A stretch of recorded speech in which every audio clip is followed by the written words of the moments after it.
Welcome, I'm Jon Caldara, president of the Independence Institute and your devil's advocate. A little later in the program, we're going to be taking a look at the gun control legislation that is certain to come to Colorado in the coming legislature.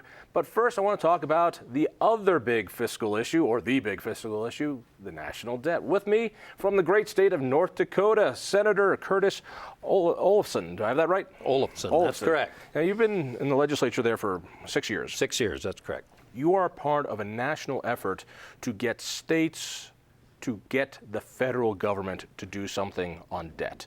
The idea being that the feds aren't going to do anything, so we, the states, need to take control of the feds' spending. A lot of people have talked about this. What is it you're proposing? We are working on a national effort to invoke the rights of state legislatures under Article 5 of the U.S. Constitution to propose and ratify an amendment to the Constitution to deal with the federal debt crisis, which is arguably the most serious challenge facing our nation. It is threatening the very sovereignty of our country. And under Article 5, there are two methods by which amendments can be proposed and ratified to the U.S. Constitution, either by two-thirds vote of both chambers of Congress, after which three-fourths of the states need to ratify the amendment, or by the state-initiated effort whereby two-thirds of the state legislatures band together and propose an amendment to the U.S. Constitution, which then again must be ratified by three-fourths of the states. All right, let's break this up into two parts. One is the proposed solution for debt. But this other part, this mechanism called an Article 5 convention, is something that's really starting to get a lot of steam inside the states. Now, we all know from our civics lessons that the amendments to the United States Constitution, the Congress passes it and the states ratify it. If we have enough, then it becomes part of the Constitution. But we forget there's also this other way that states can say, hey, we want a proposal on this. We want an amendment on this. And if you, Congress, won't do it, we'll do it ourselves. And there's a confusion. I want to make sure we get this confusion out of the way. A lot of people believe if that happens, it's called a constitutional convention, at which point the Constitution is ripped apart. We start all over, and fringe elements from both sides say, no, this will be awful because then we'll have totalitarian government, we'll change the Constitution. No. There's a difference between a constitutional convention, which George Washington presided over, versus an Article 5 convention, which is basically, and tell me if I've got this wrong, the states saying, we propose an amendment and here's what we want to talk about. Is that basically it? Yeah, that's correct. If you pick up your copy of the Constitution, you will not find the phrase Constitutional Convention within the Constitution. There is no process within the Constitution to hold a full-blown Constitutional Convention. But our founding fathers had the wisdom to foresee that someday in our country, the federal government would become overreaching and would get out of control, and there would need to be a method by which another check and balance could be put in place to bring that overreaching federal government under control. So they provided the language in Article 5 for the states to take action to propose and ratify amendments to the U.S. Constitution. And here's the real interesting part about Article 5. The state legislatures are the only entity of government to which our founding fathers gave the unilateral power to propose and ratify amendments. They gave that power to no other entity of government. And to take it to its extreme example, if the state legislatures want an amendment, even if every member of Congress, the President of the United States, the U.S. Supreme Court, every governor in the land would be unanimously opposed to it, they can't stop it. The state legislatures have that power. And our founding fathers wisely foresaw that they would need that power someday. It's interesting that throughout history, when states start doing this, the federal government goes, we've got it covered for you, and then they propose it, so it comes through there. All right, so that's an interesting mechanism. Let's get to the meat. If we have this Article 5 convention, states get together, two-thirds of the states through the legislators say, we want a constitutional amendment that says bleh. Right now, there's a real push going on because of the fiscal issues we have, the massive debt, the massive spending we have. Some people are calling for a balanced budget amendment that could come through the Article 5 route. and some are calling for what you're calling for. Now, I understand balanced budget. Balanced budget is exactly what we have here in the state of Colorado, probably in North Dakota as well. Right. That at the end of the year, what you spend and what you bring in have to be the same. You're proposing something a little different. What is it? Yeah, the difference is that the National Debt Relief Amendment does not dictate policy. It does not require spending cuts. It does not require tax increases. It does not prohibit incurring debt if there's a compelling need to do so. This will go into effect only to the extent that Congress is acting fiscally irresponsible. If they are balancing the budget, which we all want, they do not have to have a discussion with the states. But if they are deficit spending and need to borrow more money and increase our federal debt, then the state legislatures can weigh in as a check and balance on the currently unfettered ability of Congress to borrow money. And that is the root of the problem of so many issues that are afflicting our nation, the unlimited ability of Congress to borrow money. I heard a hawk say, a spending hawk, saying, you know, what we need to do is starve the beast. That is, if we keep taxes at the right level, there's not enough money to spend, and finally, government will have to make tough decisions. Then he came to the realization, that's not working. You can't starve the beast because the beast can print his own money.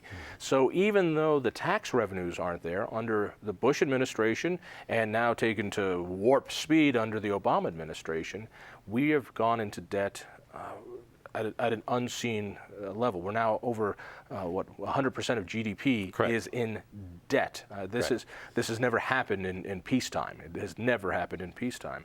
And those people in Congress can raise the debt limit. They can go out and create bonds. If people won't buy those bonds, if China doesn't want to buy them, well, then we just basically print the money anyway. So if I understand what you're doing, tell me if I'm wrong on this. They can still do that. They can still go into debt. They can go into debt as much as they want, but before they do, they have to ask the state legislators, that is the representatives of states, can we have permission to go into debt? Is that basically it? That's absolutely correct. This would require Congress to prove to the state legislatures that there is a compelling need to incur further debt. And there could very well be. If we have a Pearl Harbor, if we have a Hurricane Katrina or some type of major catastrophe, state legislatures would certainly agree that there's a compelling need to incur more debt. How many states would have to agree to go into debt? Our proposal is, and an Article 5 Amendments Convention would be able to deliberate this and come up with their own proposal, but our current recommendation is that it be a simple majority. Not 2/3, just a simple. But you again, 26 states, and that's all you need. Correct. Okay. But an Article 5 Amendments Convention could say, well, let's have 60%. We don't like a simple majority. We think it should be 60%. If that's what the convention recommends and 38 states agree to it, that's what it will be. Let me ask you a couple questions. If there is a Pearl Harbor, and if there is a national tragedy, if there's something that we need the money, we need it now, getting together 50 legislative bodies to each one of them argue the proposal. One, we'd have to come up with a proposal, then we'd have to send it to the states. You know, I look at here in Colorado, we meet for 120 days a year, the legislature. Your state, they meet every other year for only 80 days. Right. Texas, they do the same thing for, I think, only 90 days, but every other year. Can it be liquid enough if there's a financial emergency and the money, the debt, is necessary?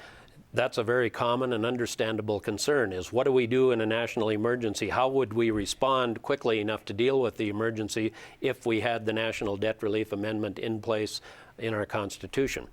First of all, I would envision that if this amendment is adopted, we would have something very similar to what we have in North Dakota called the Budget Stabilization Fund. It's a contingency fund to deal with unforeseen circumstances. I believe that if this amendment were adopted, the states would agree that the federal government should establish just such a contingency fund. Secondly, on any given day of the year, there are significant amounts of cash flowing into the U.S. Treasury, and the Congress, if they were acting responsibly to deal with the national tragedy. If they were acting responsibly. You notice I put a caveat on there. But if we have a national emergency, Congress certainly would have the ability to defer expenditures that could be deferred and direct the inflowing money to deal with the national tragedy. Thirdly, in other words, buy themselves enough time until the states say yes. But then the states could say no, and they've spent all this money, but they don't have the debt to pay for it.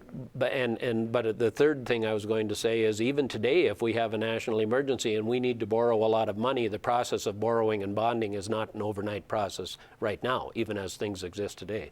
But I can't imagine for a minute that state legislators would say no if we have a true national emergency. We've only got about a minute here, but let me throw in another possibility. There are some states that are net donor states. These are the ones that spend all the money. Colorado is one when it comes to roads. We take our gas money, we give it to DC, we get a fraction of that back. But you look at California and other places that get bailed out by federal money. If you have 26 states that want the free money, is there a temptation? They'll say, sure, go into debt because we need to balance our state budgets, and if you go into debt, I can do that. Well, if this amendment were put into place, this would be a powerful political message from the people to Congress that they need to act responsibly. And the first thing that this would do, it would actually force Congress to have a budget. We've been operating for over 3 years without a budget. John, can you name for me any governmental entity in the United States that is operating without a budget? I only know of one. Not here in Colorado. I only know of one. People want to get more information about the National Debt Relief Amendment, which sounds an amazing proposal. Where do they go? They go to www.restoringfreedom.org, and I will mention that this will be introduced in the Colorado legislature this coming session.